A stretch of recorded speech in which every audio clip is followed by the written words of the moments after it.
Most people believe Catholicism is shrinking everywhere. They think churches are empty, faith is fading, and religion no longer matters in the modern world. But what if that belief is completely wrong?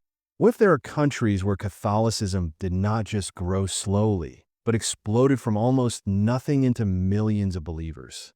These are real stories, not guesses. Stay with this video till the end, because the last country proves that faith can grow even where it looks impossible. Around the world, news often talks about decline, doubt, and loss of belief. But behind the headlines, a different story is quietly unfolding. In several countries, Catholicism was once unknown, ignored, or even blocked. There were few churches, few believers, and little support.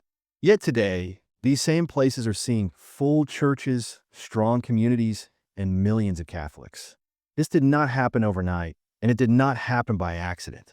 It happened because ordinary people chose faith even when it was difficult. The first country we need to talk about is South Korea. Not long ago, Catholicism was almost invisible there. There were no grand churches, no long tradition, and no strong outside support. Early Catholics learned about the faith through books before priests even arrived. Many believers faced pressure and danger. Some were punished simply for believing. But instead of fear destroying the faith, it made it stronger. Catholic schools and hospitals slowly earned trust. The church became known for discipline, honesty, and care for others. Today, South Korea has millions of Catholics. Young people are joining in large numbers because they see the faith as serious and meaningful, not empty tradition. What began with almost nothing became a strong and respected community. Now let's move to Vietnam. For a long time, Catholic life there was heavily controlled. Public worship was limited, and the church had little freedom. Catholics were a small group in a very large population. Many people thought Catholicism would slowly disappear. But that did not happen. Families kept the faith alive at home. Parents taught their children quietly. Communities stayed united even when they had very little. Over time, conditions slowly changed, and the church began to breathe again. Churches filled up. Vocations increased. Today, Vietnam has millions of Catholics, and many young people are choosing religious life. This growth did not come from power or influence. It came from patience, family faith, and silent strength. Before we continue, make sure you keep watching till the end of this video, because the final story will completely change how you see faith and growth. Another powerful example comes from Uganda. In the past, Catholicism was almost unknown there.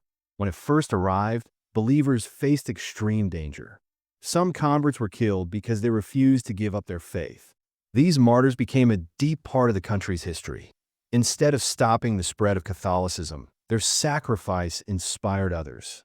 Over time, the church focused on education, healthcare, and daily community life. Catholic schools helped shape future leaders. Parishes became centers of hope. Today, Uganda has millions of Catholics. Churches are full, especially on Sundays, and young people are deeply involved. What started with a few brave believers turned into a faith shared by a large part of the nation. Now we come to one of the most challenging stories on this list, China. Catholicism has never had an easy path there. For long periods, the church faced strict limits. Open worship was not always allowed, and Catholics were a very small minority. Many thought the faith would slowly disappear under pressure. But something unexpected happened. Families passed the faith quietly from one generation to the next. Small communities gathered in homes. Even without freedom, belief survived. Today, millions of Catholics live in China. Some worship openly, others quietly, but the faith continues to grow. This growth is not loud or public, but it is real and steady. It shows that faith does not always need comfort to survive. Sometimes it grows strongest in silence. Now stay with me, because the final country brings all these stories together in a powerful way. The last country is Nigeria. Years ago, Catholicism was limited to certain regions and had little influence in many areas. Large parts of the country had almost no Catholic presence. Life was not easy, and challenges were everywhere. But the church stayed close to the people. Missionaries worked alongside local communities. Schools, clinics, and parishes became part of everyday life. Even in times of hardship and danger, the church did not leave. Today, Nigeria has tens of millions of Catholics. Seminaries are full. Churches are alive with prayer and music. Young people are choosing faith in large numbers. In some regions, Catholicism is growing faster than almost anywhere else in the world. This growth did not happen because life was easy. It happened because faith gave people strength when they needed it most. When you look at these 5 countries together, a clear truth appears.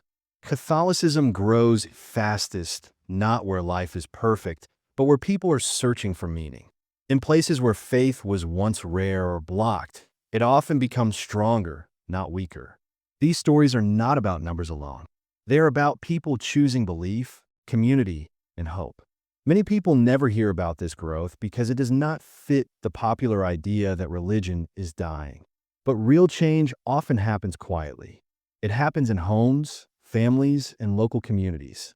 It happens when parents teach their children, when neighbors pray together, and when people choose faith over fear. If you're still watching, it means these stories touched you.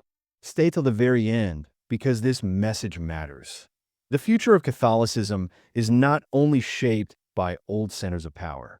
It is being shaped right now in places that were once ignored. These countries prove that faith can cross borders, cultures, and languages. In every country we discussed, Catholicism did not grow by force. It grew because people freely chose it. They found meaning in it. They lived it daily. They passed it on. That is why these stories are powerful. They remind us that history is not finished. What looks small today can become massive tomorrow. Catholicism's story is still being written.